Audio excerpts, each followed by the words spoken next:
Hey, welcome back. In this video, I'm going to show you how you can use NA8 automations for beginners. So we are going basically here to explain for you what is N8N and also how we can use it. For those who doesn't know what is an N8N or N8N, it is going to be a platform that is going to be resembling a lot like Zapier, Make.com, and all the automation platforms. So these automations are not going to be only simplified in N8N, but you can go ahead and use it for difficult or really complex tasks for automations because it is going to be using some codings. So for those who are for the first time that you are going to use N8N, I can go ahead and show you around here for the beginners that you can go ahead and create your account. You can have here a 14 days trial, and after that you're going to upgrade. So we are going to show you at the end of the video the plans that are available and see if it is going to be worth it for you to upgrade to that and or not. So we're going to head over N8N, sign in with an account, get your free trial, and boom. Now what are we going to see here? Basically, you can go ahead and see that it is going to be a simple platform that has a sidebar or a left sidebar that contains the project and also the overview. The admin panels, templates, and etc. are going to be for, as you can see here, the workflows, automation templates. So if you are not familiar with the templates, you can go or the work with N8N, you can go ahead and get the or get the benefits of using these templates. So you can go ahead and type the app or the role that you need, maybe for example, from popular apps. You can go ahead and have those and set it up. For example, AI email analyzer and etc. These are going to be helping you a lot to get these specific automations set up in the platform. Let's say that we do not need a automation or we need some simple automations. You can go ahead and click on create workflow, and then you're going to create it in the personal, which is going to be the project. So here, as you can see, this is the whiteboard, as you can see, and we have our first step.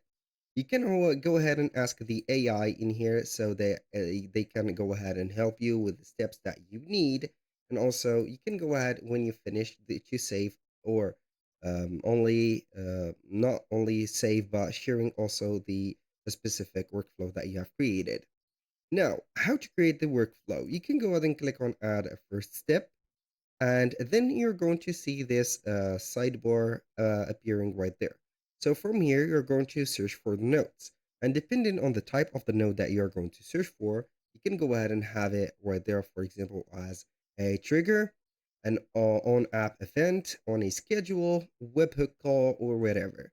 So if you're going to have here multiple automations or the specific chatbots automations, you're going to maybe seek for HTTP request first. Then you're going to set up the maybe also the webhook, and then you're going to get the permission from that specific, let's say, chatbot or model that you're going to use, like ChatGPT, DeepSeek, or something like that.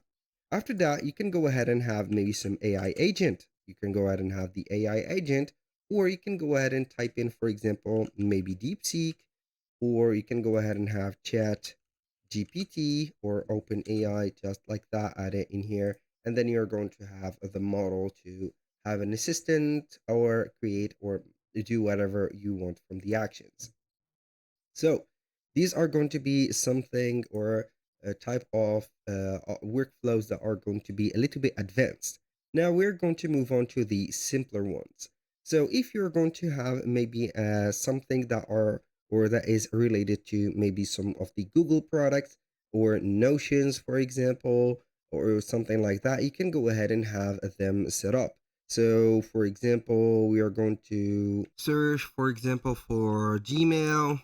Maybe you're going to have here an automation related to Gmail. So you can go ahead and have a only one trigger on message received. For example, you can go ahead and add some actions. So you can go ahead and set up maybe the trigger, which is going to be having here the Gmail account that you have connected on the credentials, of course. We have, for example, the poll time, as fixed or expression. I don't know here. It is going to be up to you. This is some mathematics. So you can go ahead and have the events. Nothing complicated in here. Don't get me wrong, please. So you can have here the simplify or not simplify. You can add some options or some filters. Now, aside from those, you can go ahead and have the trigger. And once the trigger is set, you can go ahead and have something else. So let's say that I do not want to have the trigger from the Gmail. I only want to add an action. So for example, in here, action in an app. So you can have here an action from in an app like maybe a form submission. Let's say here, maybe here we have Brevo. You can go ahead and have something added like, I don't know, maybe we are going to have Google or calendar, maybe a calendar. So, or Calendly. So you're going to have Calendly. So you can go ahead and have Calendly added in here. So maybe a trigger is on an event created. So you're going to have the created event from Calendly in here. And the main action is going to be something related to Gmail, maybe Gmail. We're going to have an email sent. So we are going to get many messages, send message, which is going to be like this. So you're going to put the Gmail account, of course, the resource is going to be a message, and operation you're going to send, and to, for example, you can go ahead and have to, and then you're going to put maybe check at gmail.com. So I'm going to show you here the most, for example, simple too.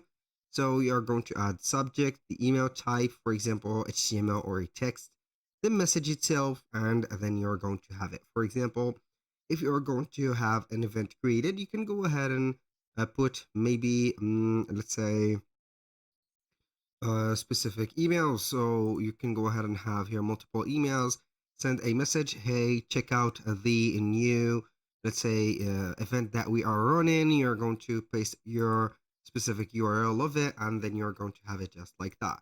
So this is going to be something that is very simple. Now let's move on to something else. Like we can go ahead and add a first step. For example, on a form submission. So you can go ahead and have a form submission. This is the test URL.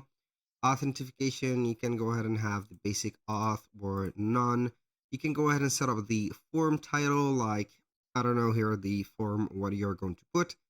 Maybe you're going to put in test like that. Form description test. And you can go ahead and set up some field names. So you can go ahead and have maybe the field name. Here we have the element type text or whatever. So you can go ahead and add another form, as you can see in here, field, of course. Here we have a field name. We are going to put it name. I'm going to put it as required. Here we are going to have something else like maybe date of birth, maybe something like that. You're going to have here the element. You can go ahead and see if we're going to have date. You're going to put date, and then we're going to put it like that. You can add maybe email. So we're going to have here email, and we're going to name it or put the email just like that, placeholder, let it as it is. Then you're going to add multiple options. You can go ahead and test this step just like that and see, for example, in here, the specific form of yours. Here we have, I'm going to put stop listening. So this is the first thing. Now we are going to add an action. This is the trigger. And you can go ahead and add, for example, the maybe email or Gmail. So we are going to have here Gmail. You're going to instantly add or set up, for example, I'm going to have here the action, not the triggers, but send message and wait for response. So we are going to send message to here execute previous notes to input data. You can go ahead and click on here, and it has set up the multiple emails that you have. Normally you can go ahead and connect those steps in here. So you are going to use, as you can see here, to use input data. So you can go ahead and execute this node, and then you're going to have data set it up in here. So this is going to be something very simple. You can go ahead and put up here something that you're going to add in here as much as you want. So you can go ahead and see that the nodes are going to be very flexible. You can add a node in the middle of a node, for example, in here, and then you're going to have it just like that. So you can go ahead and put whatever you want. So basically that was pretty much it for today's video. Thank you guys for watching. I hope that you have enjoyed the content. And if you find this video helpful, please hit the like button and don't forget to subscribe.